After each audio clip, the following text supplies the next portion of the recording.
कमरिया करेला। এই বন্ধু কিরে,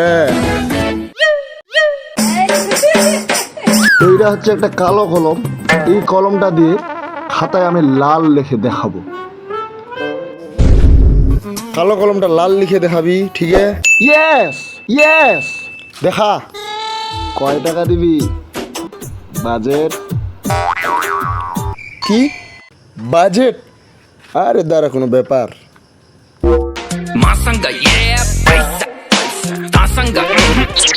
এগুলো টাকা বাজেট। এখানে আছে কত? 500, 150, 650 টাকা বাজেট। আমি তোকে এক্ষুনি লাল লিখে দেখাচ্ছি।